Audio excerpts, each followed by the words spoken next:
free. Meteorologist Kyle Fletcher for 93.7 The Ticket and theticketfm.com. Hey, it's Jake Sorensen. Join us this Friday from 6 to 10 a.m. at Double Eagle Golf in the Kinetic Sports Complex on West O Street for a Ryder Cup watch party and preview of Nebraska, Michigan. Book your bay to hit shots while enjoying the show and enjoy USA-themed drink specials. Book today at doubleeagle.golf. We'll see you on Friday. Rosie Sports Bar and Grill. Open for lunch and dinner at 10th and P or at 1501 Center Park Road.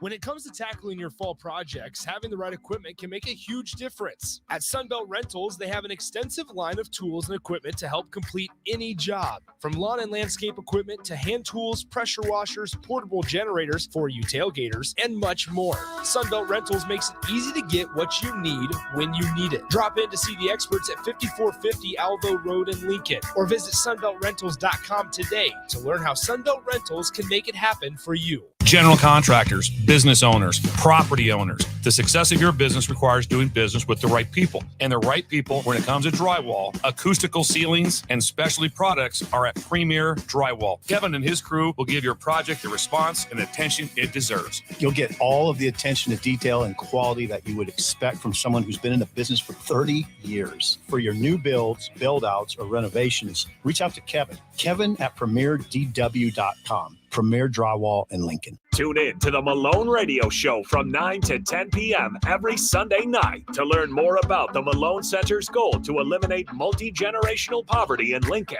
It's the Malone Radio Show every Sunday night from 9 to 10 p.m. on 93.7 The Ticket and theticketfm.com. You had to know that when Wingstop set out to make a crispy, juicy chicken sandwich, they wouldn't make it in just one flavor. They'd make it in all 12, like lemon pepper, mango habanero, hickory smoked barbecue, and OG hot. So why have one new favorite chicken sandwich when you can have 12? Try the new sauced and tossed Wingstop chicken sandwich today for only $5.49 at Wingstop, where flavor gets its wings. Valid for a limited time and available at participating Wingstop locations only while supplies last. Price subject to applicable taxes and fees. This is the Big Ten Show presented to you by Bookmaker. Check out our friends today at bookmaker.eu for all your gaming needs. First half, second half, and all the best lines. Do yourself a favor. Go to bookmaker.eu. Welcome into another edition of the Big Ten Show. He's the almost famous Adam Carricker. I'm the much less famous Jeff Turn. Brought to you by Jacobson Seed Company, jacobsonseed.com for all your seed needs.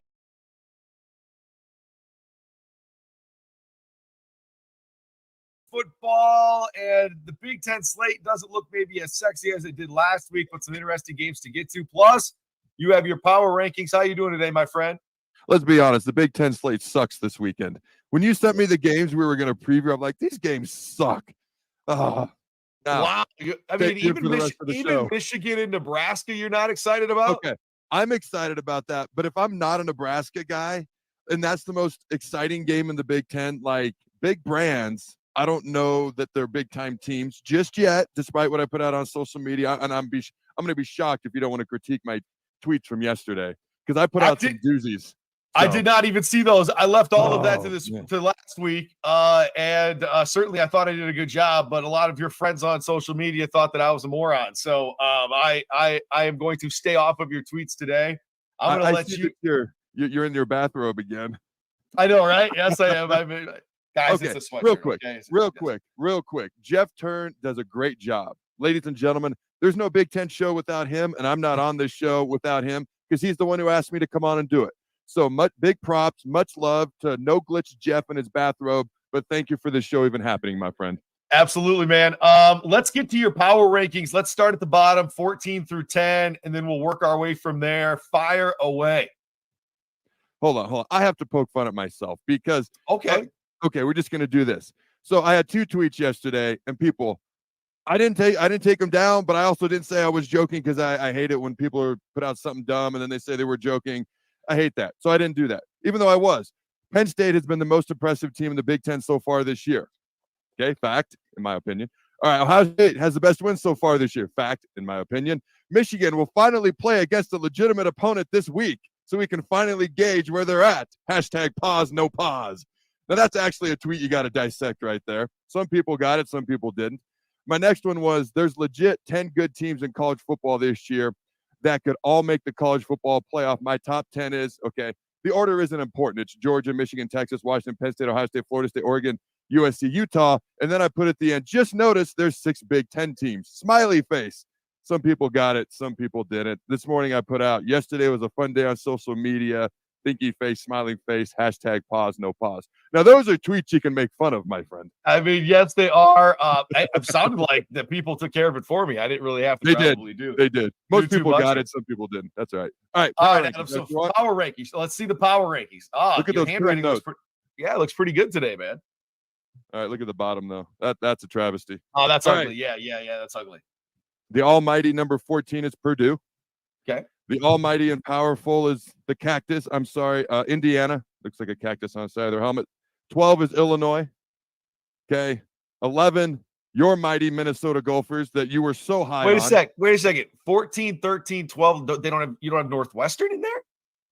No, Northwestern's actually won some games and actually looked pretty decent. Really? Okay. Yes. Oh, Okay, go don't go ahead. in a shell now. Oh, no.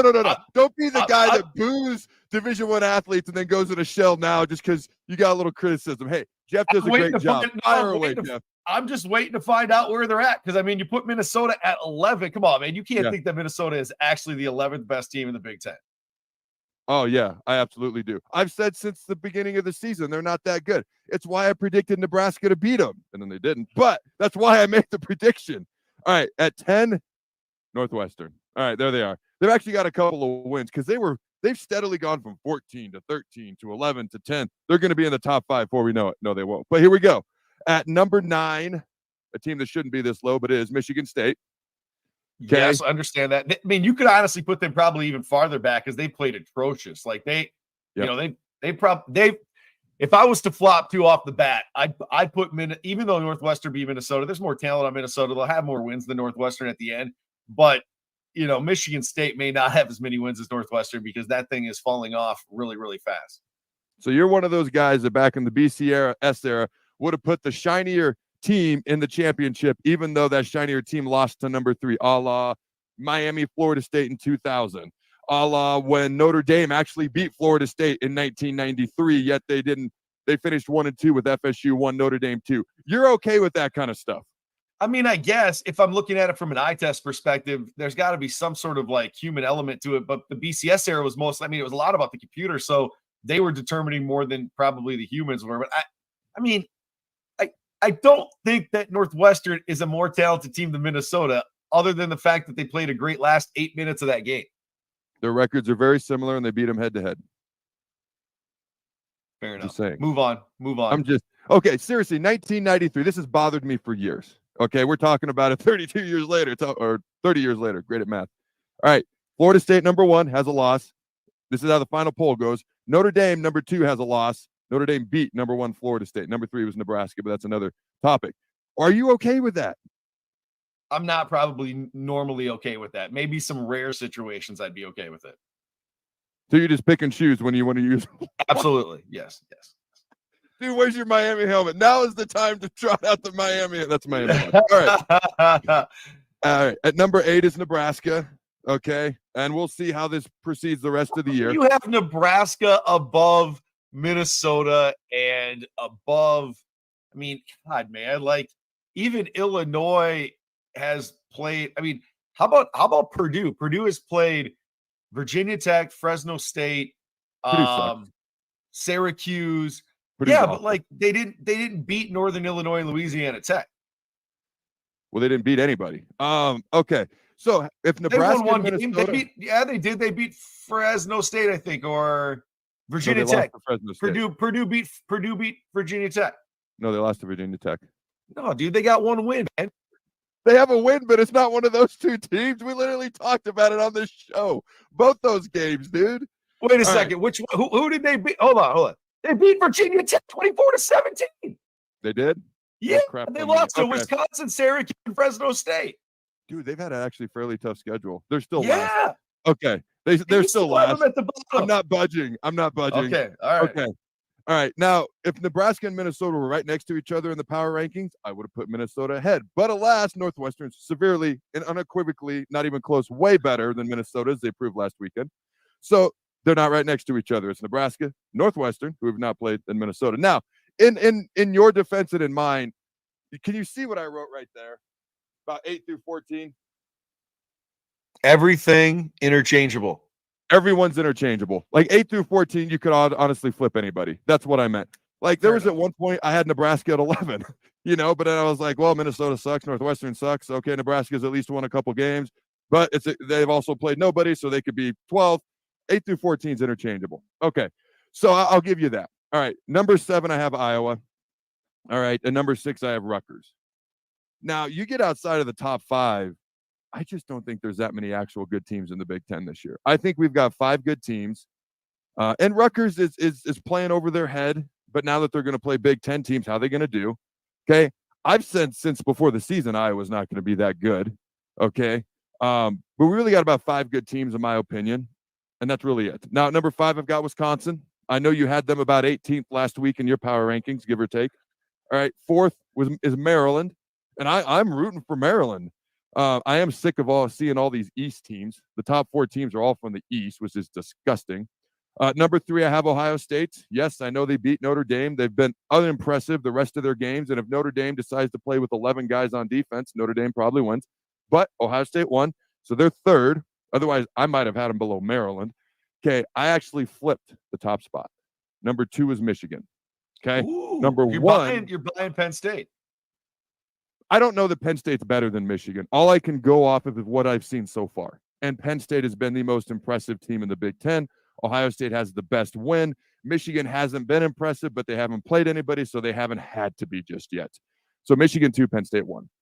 And I think with Maryland, they've had a lot of big wins to start, but they maybe haven't. I mean, they haven't played the likes of Notre Dame yet. And so with Ohio State, I don't disagree with you on the end of that game. I also think with Ohio State, you sort of understand the depth of that team as the season goes on. If there's any attrition from injuries to a Maryland, to any of those teams you mentioned outside the top 3, Ohio State's going to have a lot more guys to slot in there if they start to have some attrition with injuries as well. So I just think Ohio State is, I mean, they got a squad, and then they got another squad right below them, right? Like you're talking about depth. So, man, I don't know if I can't get on board with Minnesota being behind Northwestern, even though they lost. I can't get behind Minnesota being behind Nebraska. I'm okay with the top 3, though. Like, I've thought Michigan deserves probably to be the number 1 team simply based on the fact that they won last year and they haven't lost this year, and they are really, really good. If it was, a team that wasn't that great and then we were just going to slot them at the 1 spot, I could see that. But I'm okay with Penn State because you and I talked prior to the season. That was our team that we thought was probably going to end up on a lot of people's radar as a really good football team that could win the Big Ten or be in the playoff that they weren't predicting in the offseason. So I kind of thought their offense would be really good. What I didn't expect, right now, they have the number 1 defense in the country. They got like 3 dudes that are going to be like first rounders, man. I didn't know they'd be that good, though. They're up there. They're up there with Michigan when you're talking about best defenses they're ranked ahead of them, actually. But anytime you play Iowa, that's like not even playing an opponent on offense. So I'm going to give Michigan the benefit of the doubt on that one. All right. Anything else, my friend? No, I mean, those games. Yeah, let's get into some games. I think those power rankings will stay. I mean, I think 2-3 weeks from now, some of those teams that like Minnesota and Iowa, they'll win a couple of these games and they may be higher up. But terrible week for Iowa last week, man. I can't even sugarcoat that one. He's Adam Carricker. I'm Jeff Turn. The Big Ten Show brought to you by Jacobson Seed Company, jacobsonseed.com. All right, let's start with Michigan and Nebraska. And I'm sure you've done a lot of research on this game. What do you expect to happen between these two? To put a button on the power rankings, and I think we chatted about this a week and a half ago last time you did yours, because there's a difference. Is it what we've seen so far or what we expect to be at the end? Right. I always do what I've seen up till now. All I can talk about is what I've seen till now. So just to be clear on that. All right, Michigan and Nebraska. Michigan's an 18.5-point favorite. The over-under is 41. I mean, my goodness, with both these teams. I always take the under, and now they're playing each other. You know, there was a high school football game the other day. It was 2-0, lowest scoring game I've ever seen. I don't know if this game's going to be a lot higher than that. It will be, but my point is it's going to be low scoring. It's going to be ugly. If you're a Nebraska fan, your thought is, all right, how do we stretch the Michigan defense? Okay. How do we just threaten them at all? How do we keep it close to halftime? Because they're a second half team. They start slow. They look ugly at times in the first half, and then they wear teams out in the second half. It's almost going to be like they're kind of in a way playing mirror images of each other. Teams that want to run the ball, bloody in the mouth, wear you out in the second half, play great defense. Okay. Can you get it to the second half? Can you get it to the fourth quarter? Can you keep it close and a slugfest and ugly, which is ironic because that's what Michigan wants to do. But the more big plays there are, let's be honest, the more it favors Michigan. So if you're Nebraska, you really want it to be ugly. And just looking at some of these stats from Michigan, okay, I don't think there's going to be a ton of points scored either way. If anybody got into the 30s, it would surprise me. You just look at Michigan's offense. They haven't wowed at all. Okay, they have the 49th ranked rush offense in the country, and it's not like they played juggernauts because they have not. East Carolina, UNLV, Bowling Green, and Rutgers, who is, we'll see how good they are, but they're outperforming their athleticism right now, but we'll see how long they can sustain that. So again, 49th in the country, 168 rush yards a game. Okay, pass offense, 238 yards a game, which is 69th. I'm sorry, the rush was 49th in the country. Total offense, 405, which is 60th in the country. Okay, and then scoring offense is only 53rd in the country at 32 points per game. The defense is where they are elite right now. All right, you look at their rush defense, 12th in the country, giving up 80 yards per game. Pass defense, 7th in the country, 151 yards per game. They're allowing total defense, 3rd in the country, 231 yards per game. And that's where Penn State was first. Michigan is first in scoring defense at giving up 5.8 points per game, which is first in the country. So to me, and here's the deal. I don't pay a whole lot of attention to spreads and margins or anything like that as a rule of thumb. And again, Michigan hasn't had to be impressive. So maybe they're just kind of waiting for that day when they got to kick the door down, because right now they're just politely knocking and opening it every week. East Carolina, 36.5 point favorite, won by 27. UNLV, 38-point favorite, won by 28. Bowling Green, 40.5 point favorite, won by 25. So they underperformed by 9 points, 10 points, 15 points. And then Rutgers, they actually were a 24-point favorite. They won exactly by 24 points. So they're underperforming. And again, take this with 3 gigantic grains of salt, but it's all we got right now with Michigan. It's 3 gigantic grains of salt. They're underperforming by 8.5 points per game. So does that mean anything? I don't know. But that's why I also moved Penn State in front of Michigan. So I'm not bashing Michigan. They're a top 5 team. They're an elite team. My point is, this could be lower scoring and uglier than people think, and it might give Nebraska a chance, because if there's big plays, it's probably going to come from Michigan, and then it ain't going to be close. And according to ESPN Analytics, they are giving them a chance, a 12.5% chance to win this game. The odds have the Wolverines favored by 17. So my guess is it's somewhere around the 17 number. I don't think it's going to be 30-point blowout.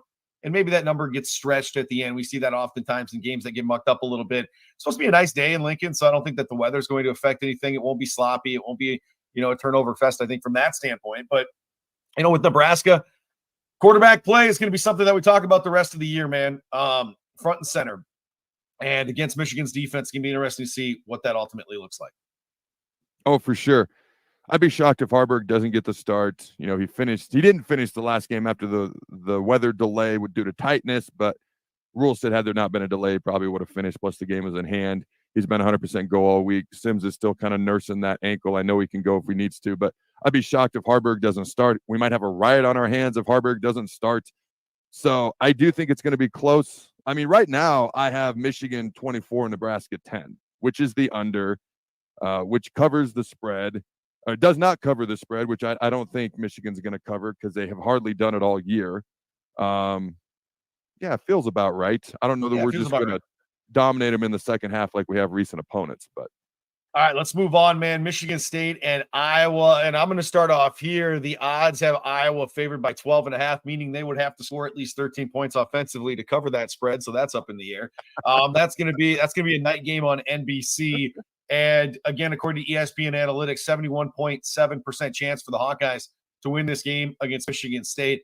And I think with Michigan State, it's so much about the discombobbled nature of what that program looks like right now that it's going to be really hard for them to win some games. I just think the preparation and the mindset is going to be really tough to focus in, all things considered, with their head coach, Mel Tucker.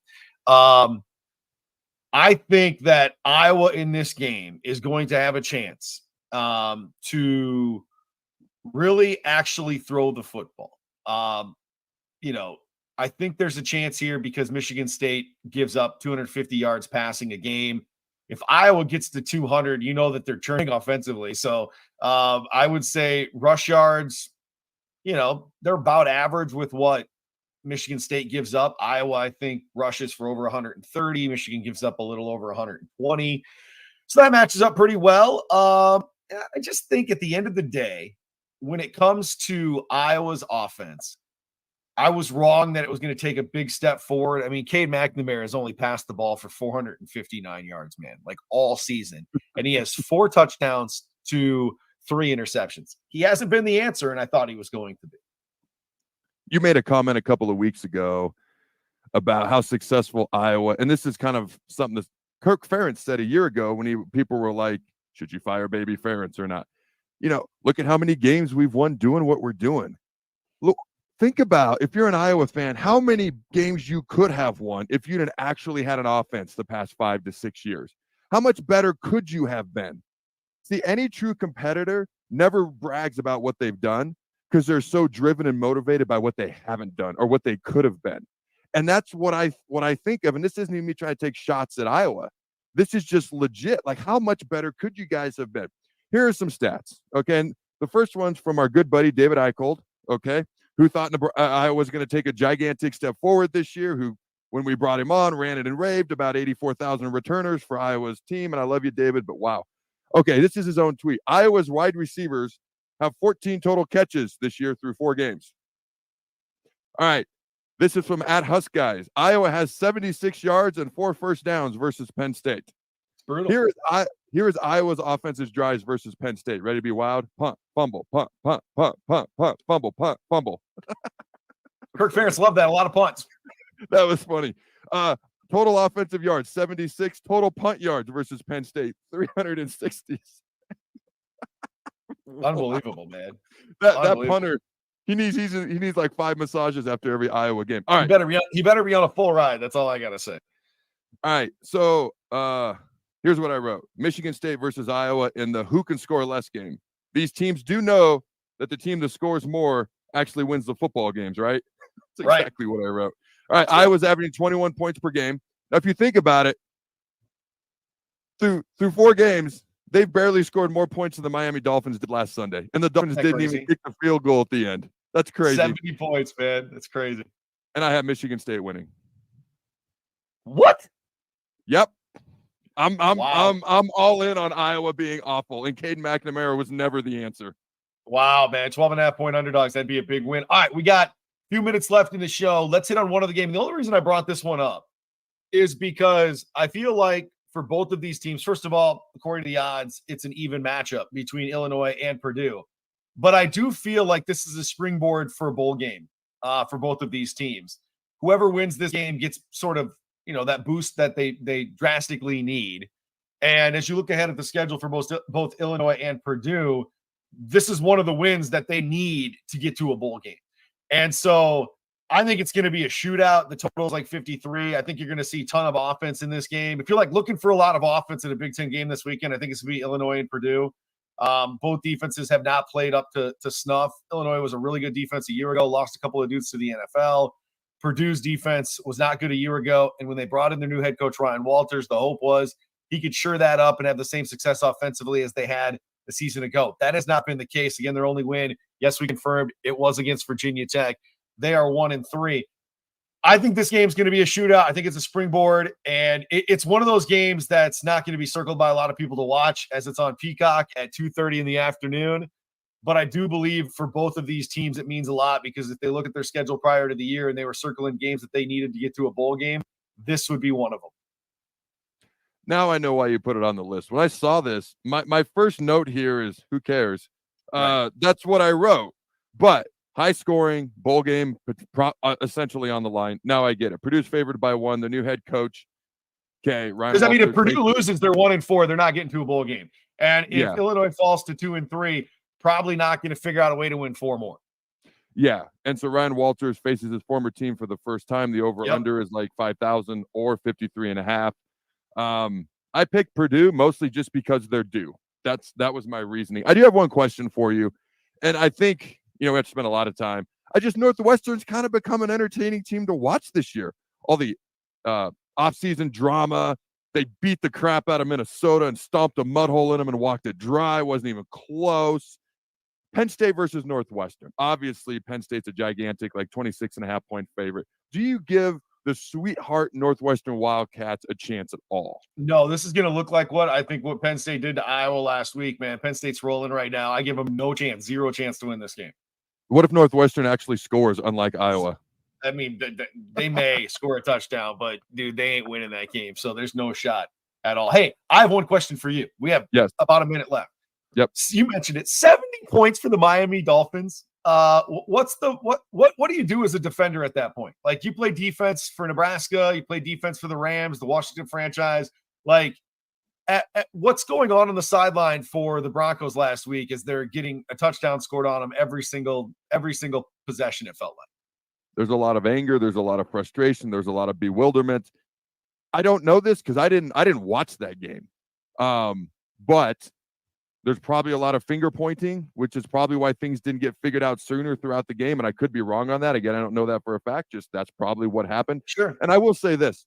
If I'm Miami, I'm sorry. I'm kicking the field goal and I'm setting the record. And you can 72. Call me a classless J-hole if you want, but I'm doing it. I'm sorry. Yeah, for those that don't know, the record game in 1966, 72 points at the time from the Washington franchise. They scored it on the New York Football Giants. All right, Adam, we got some Big Ten football this weekend. It may not be the slate that we get a couple of weeks from now, but it's certainly some football. Hopefully everybody has a little insight as we head into the games on Saturday. Make sure and find us on the Bleed Podcast Network, iTunes, Spotify, Sports Illustrated, and at Bally's. We appreciate you guys listening today and hanging out with all of us as another page is turned here on the Big Ten Show. Have a wonderful weekend, y'all. Till next time, be well.